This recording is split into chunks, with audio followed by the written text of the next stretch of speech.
Okay, we're ready to make our cylinder now. And we start out the cylinder, remember, with kind of an oval that's laying down.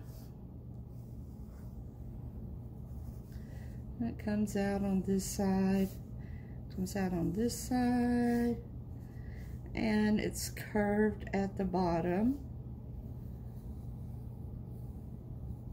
parallel with the curve up there.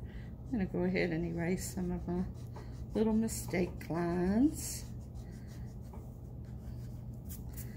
And have my light source coming from this side, and we'll just get it going. Again, I like to start with my plain red. And do y'all remember when we did this with a pencil, we had like little lines, like we wanted to do 5 values. I don't know if you remember that. So my middle value is going to be just my plain red. So I'm going to start there. I like to go ahead and do the whole side that's going to have the core shadows with the red also, because the core shadow is darker than my plain red, and it's just going to cover it up. It's going to work real well for me.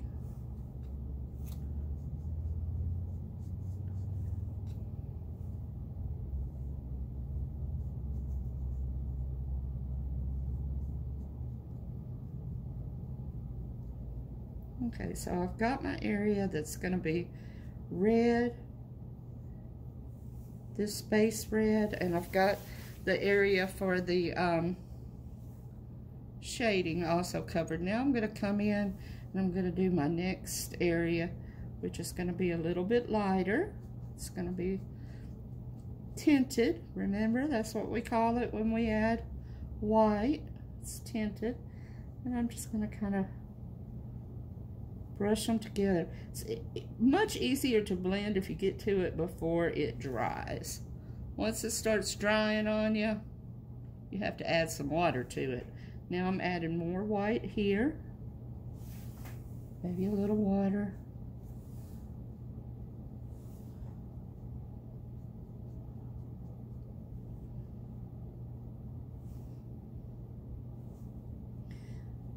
And you don't have to do this with red. You could do yours with blue, with green, whatever color you want to use.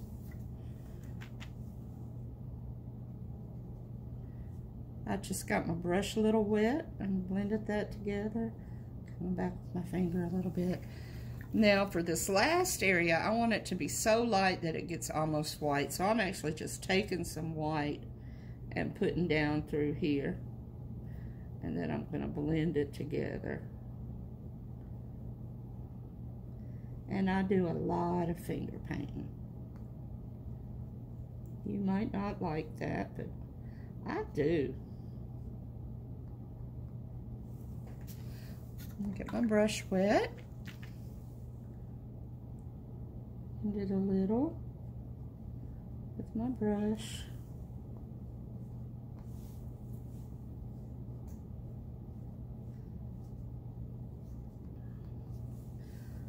I think I got too much white over here. I need to come in with a little more red. As you start to just play with the color, you'll get comfortable doing little things like that. Washing my brush really well, trying to get all that off.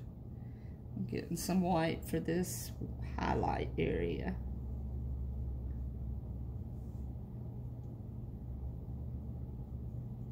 If my light is hitting it up there.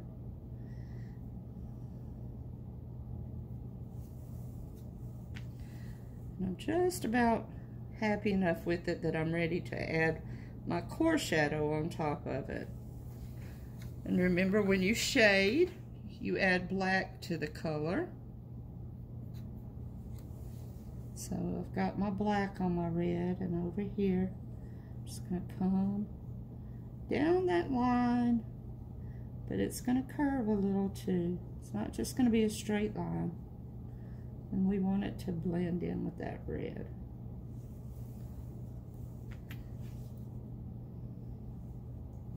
Now, if you remember, light. Last week when we did this, I'm adding a little more red just to make it a little more pure right there. When we did this last week, we talked about doing the top of our cylinder, how we would do that, because when the light is coming from here, it's not going to bend and hit here. The light is actually going to hit it on this side. So if you did the cylinder last week, you remember what I'm talking about. It's going to be lightest over here and darkest over here. It's going to be the opposite of what's going on in the front. So I'm going to start with that.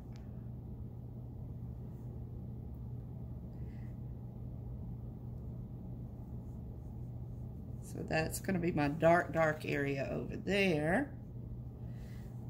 And kind of my middle area here.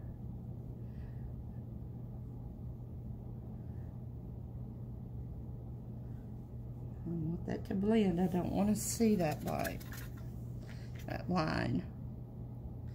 And then here is where my light is actually going to be hitting it.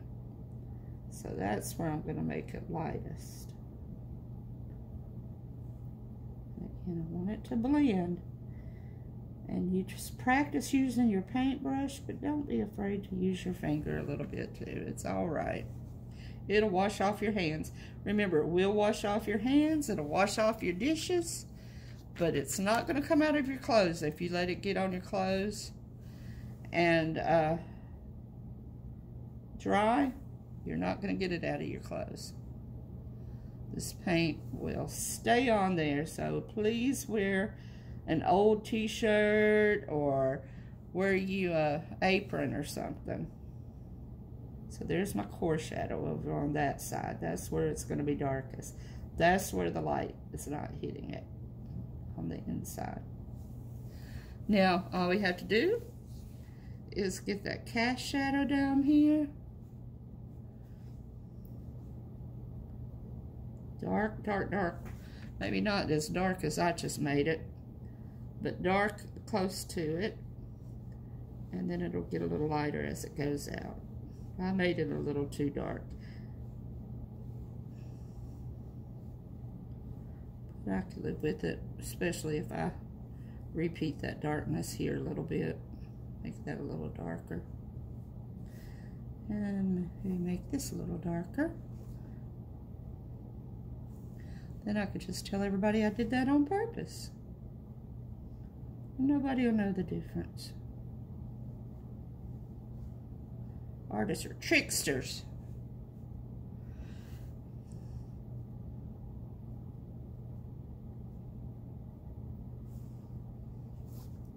Yes, indeed. Just make it blend so it doesn't look funny.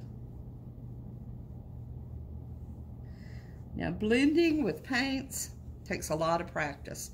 So don't be frustrated if it takes you a while to get this. So you practice your cylinder and we will do a cube.